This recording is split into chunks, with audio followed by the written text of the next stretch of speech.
क्या आपने कभी उद्धार के विषय में थोड़ा और गंभीरता से विचार किया है? उद्धार, जी हाँ, उद्धार का मतलब है परमेश्वर के अनुग्रह से हमारे पापों का क्षमा होना, निकाल देना, मिटा देना और प्रभु के अनुग्रह में शामिल हो जाना। और ये सिर्फ प्रभु यीशु मसीह के बलिदान के रूप में, बलिदान जो उसने किया उसके द्वारा ही ये उद्धार आपको और मुझको मिलता है। लेकिन कभी आपने सोचा कि यीशु मसीह कहाँ के थे? भाई, यीशु मसीह न तो अमेरिका में पैदा हुए, न चीन में पैदा हुए, न भारत में पैदा हुए। वो ऐसी जगह पैदा हुए जिसे हम कहते हैं मिडिल ईस्ट या बीच का जो देश है, वहाँ पर पैदा हुए। और वो बीच का देश कौन है? इज़राइल। जी हाँ, वही छोटा सा देश जिसने सबको अपने एक तरह से कंट्रोल में लेके रखा हुआ है। पूरी दुनिया की निगाहें उस इज़राइल के ऊपर है ना। कोई उसके दोस्त है तो कोई उसके दुश्मन है।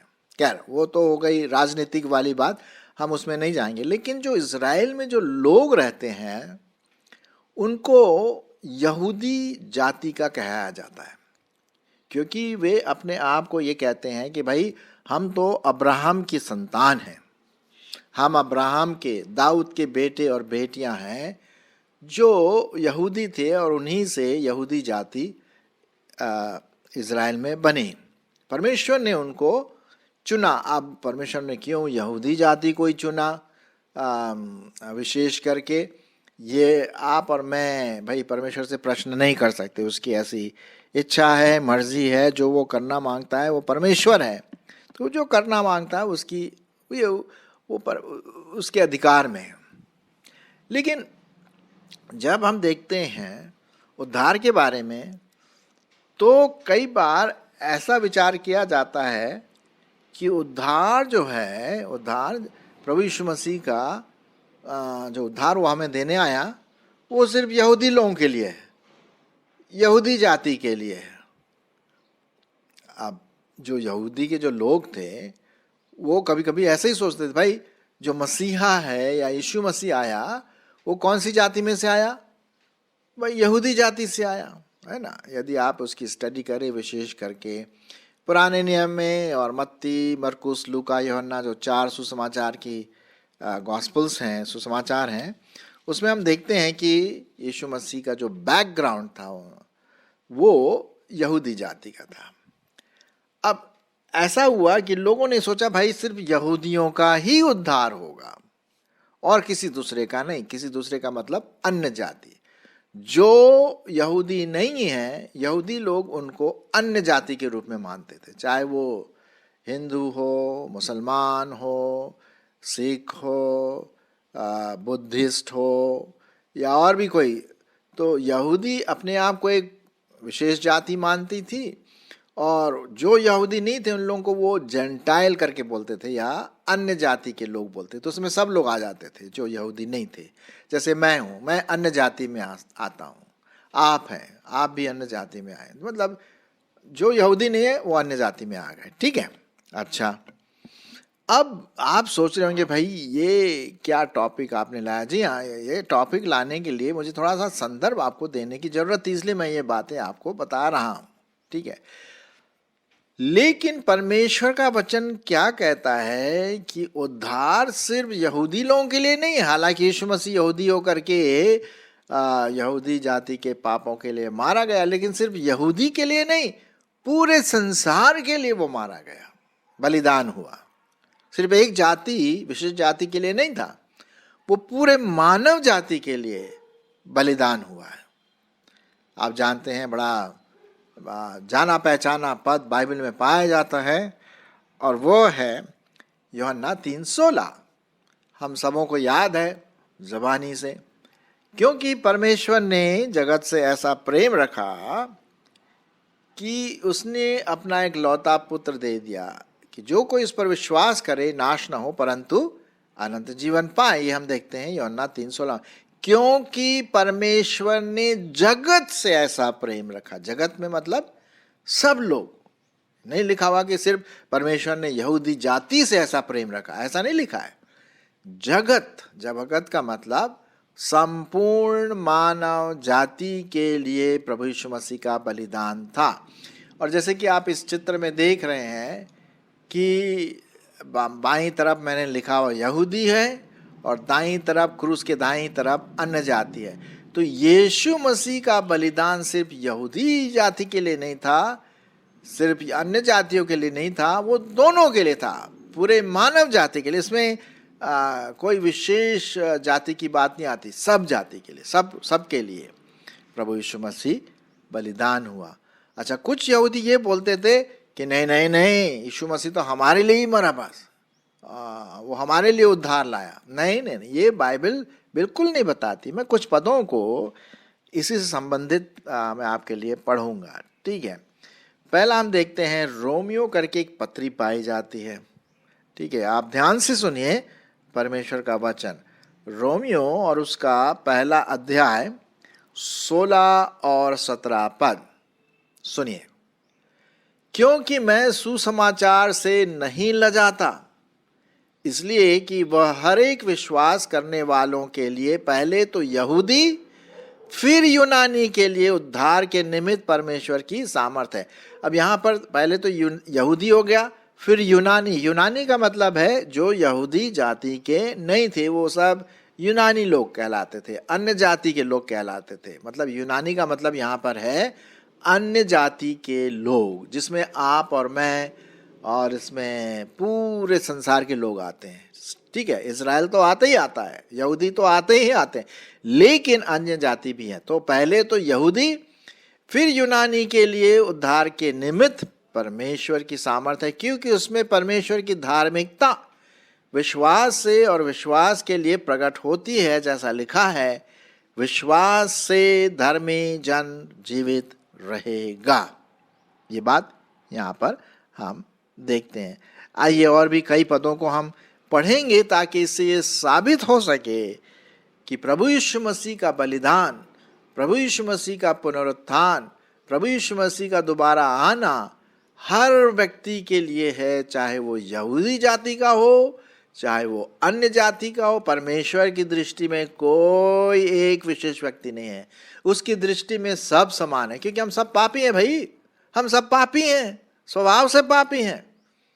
यहूदी लोग भी पापी हैं, अन्य जाति भी पापी, पूरा मानव जाति पाप से भरा पड़ा है।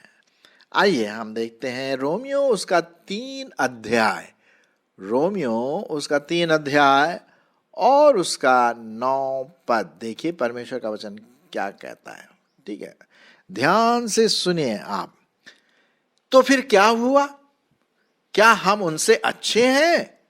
कभी नहीं, क्योंकि हम यहूदियों और यूनानियों दोनों पर यह दोष लगा चुके हैं कि वे सब के सब पाप के वश में हैं। जैसे लिखा है, कोई धर्मी नहीं, एक भी धर्मी नहीं, कोई समझदार नहीं, कोई परमेश्वर को खोजने वाला नहीं, सब भटक गए, सब के सब निकम्मे बन गए, कोई भलाई करने वाला नहीं, एक भी नहीं। ये देखिए, ये सब जाति के लिए, चाहे वो कोई भी किसी भी भगवान को, किसी और किसी को माने, दूध को माने कि पेड़ पौधों को माने, कोई मतलब नहीं, सब के सब पाप के श्राप में आते हैं, चाहे वो यहूदी हो या अन्य जाति हो। प्रभु यीशु मसीह सबों के लिए बलिदान हुआ और वो जी भी उठा। आइए हम पढ़ेंगे रोमियो उसका 15 अध्याय 10 पद। रोमियो उसका 15 अध्याय और 10 पद क्या लिखा हुआ है, सुनिए। फिर उसने कहा, फिर कहा है, हे जाति जाति के सब लोगों, उसकी प्रजा के साथ आनंद करो। हाँ, फिर हे जाति जाति के सब लोगों, प्रभु की स्तुति करो, और हे राज्य राज्य के सब लोगों, उसकी स्तुति करो। यहां पर हम देखते हैं कि चाहे कोई भी जाति क्यों ना हो, 9वां पद भी मैं पढ़ लेता हूं, रोमियो 15 उसका 9, और अन्य जाति भी दया के कारण परमेश्वर की स्तुति करो जैसा लिखा है, इसलिए मैं जाति जाति में तेरी स्तुति करूंगा और तेरे नाम के भजन गाऊंगा। इसीलिए तो परमेश्वर ने आपको मुझको बनाया भाई, हाँ, कि हम प्रभु यीशु मसीह के पास आकर अपने पापों से पश्चाताप कर, चाहे हम यहूदी हो, अन्य जाति हो, या ये हो या वो हो, बड़ा हो छोटा हो, पतला हो दुबला हो, गरीब हो धनवान हो, कोई भी क्यों ना हो, सब परमेश्वर की दृष्टि में एक समान है।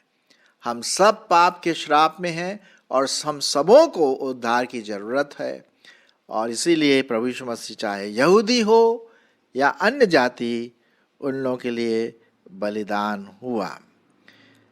प्रेरितों के काम और उसका 9 अध्याय 15वां पद, प्रेरितों के काम उसका 9 अध्याय और 15वां पद, यहां पर इस प्रकार से लिखा हुआ है।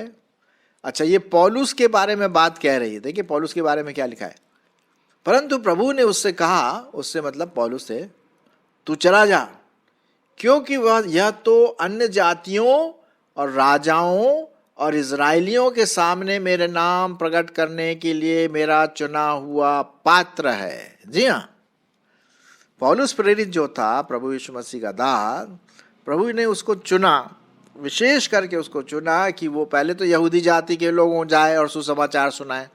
और यहूदी बोलते हैं, अरे जाओ यार, तुम क्या हमें सुसमाचार सुनाओगे हैं?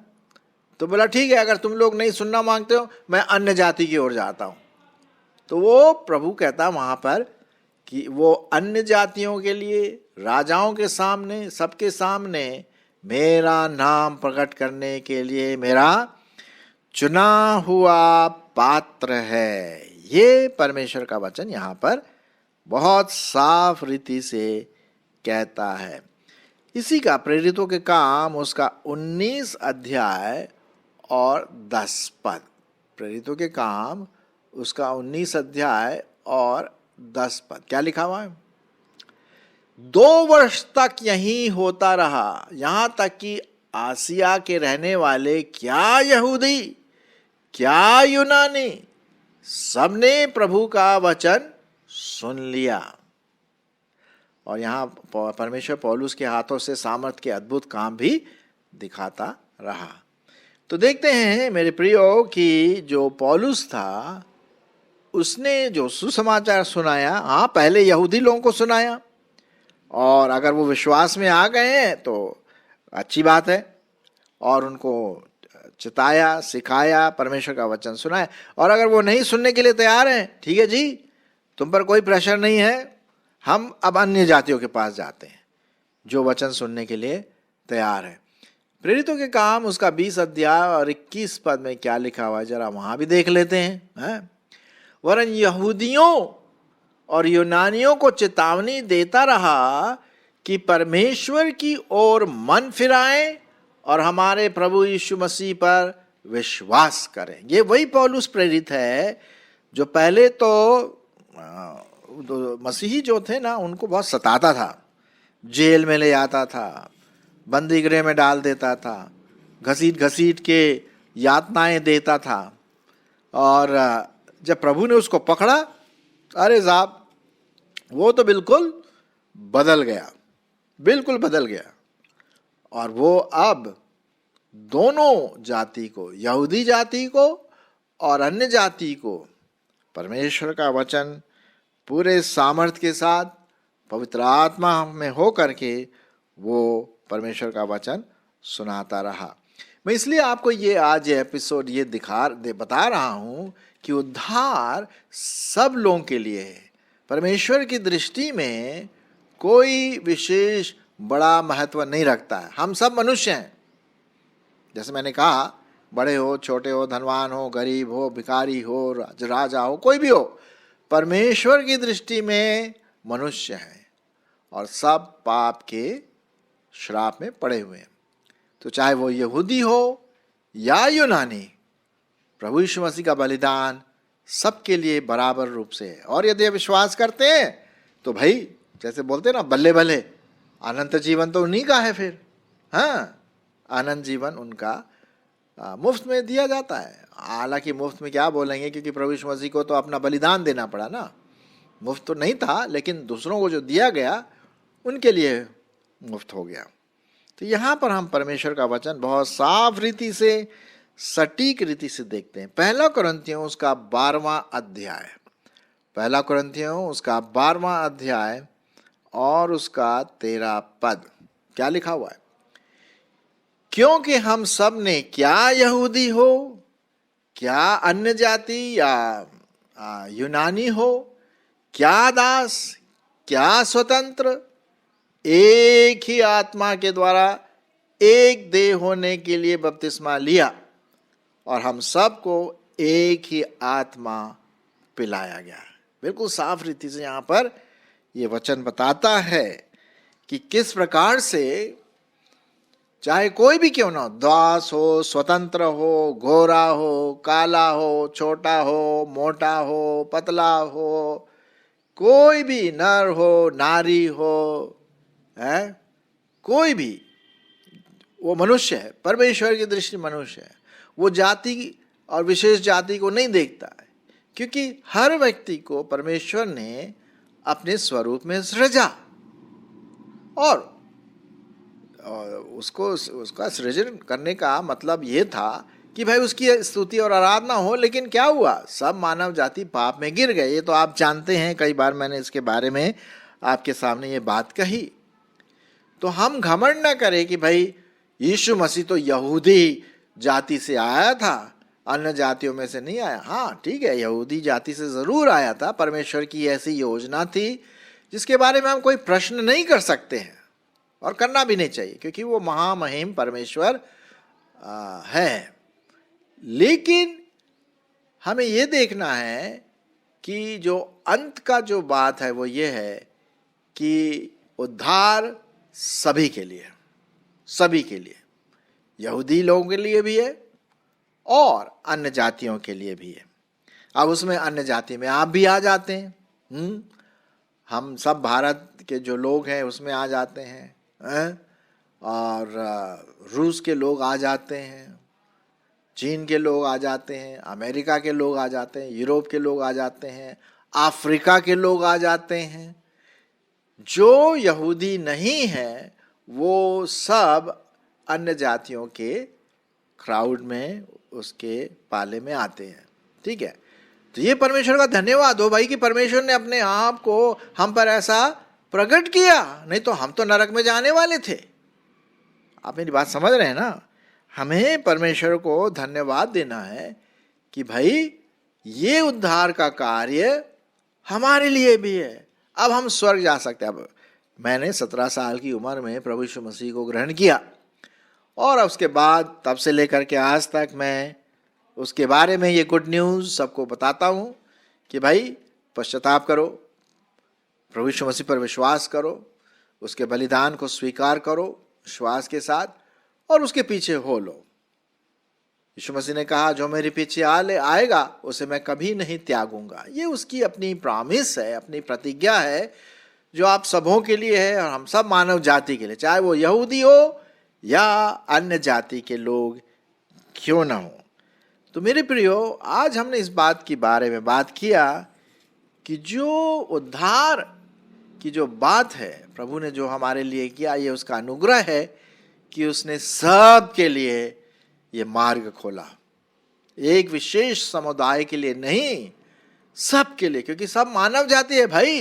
अपने अपने विचारधारा लोग मानते होंगे वो अलग है, लेकिन देखा जाए तो सब मानव जाति है। सब में जो ये है पाप का एक छाप लगा हुआ है और हमें उस पाप के छाप से छुटकारा पाना है, क्योंकि परमेश्वर कौन है? पवित्र है और हम अपवित्र हैं, हम पापी हैं, तो दोनों का तो मेल हो नहीं सकता। इसीलिए प्रभु यीशु मसीह का बलिदान हमारे पापों के लिए और उसका पुनरुत्थान हमारे नए जीवन के लिए अत्यंत आवश्यक है। तो हम परमेश्वर का धन्यवाद करते हैं इस गिफ्ट के लिए, इस वरदान के लिए, इस प्रेम बलिदान के लिए कि हम भी उस यहूदी जाति के साथ हम भी गिने जाते हैं स्वर्ग में जाने के लिए। मेरी आशा है कि आप सुनने वालों ने प्रभु यीशु मसीह पर विश्वास किया है, और यदि नहीं किया तो आज ही अपने सर को झुका करके अपने मन से पश्चाताप करें, प्रभु यीशु मसीह पर विश्वास करें कि वो आपके पापों के लिए मारा गया, गाड़ा गया और तीसरे दिन मुर्दों में से जी उठा और आपको लेने के लिए आने वाला है। तो मेरी आशा है कि हम ये प्रचार करें कि उद्धार सबके लिए है, कोई भी व्यक्ति क्यों ना हो, उसमें मैं भी हूँ, हमारा पड़ोसी भी है, हमारा समाज है, हमारा देश, पूरी दुनिया इसमें आ सकती है, बशर्ते हम विश्वास करें, पश्चाताप करें और उसको यीशु मसीह को ग्रहण करें।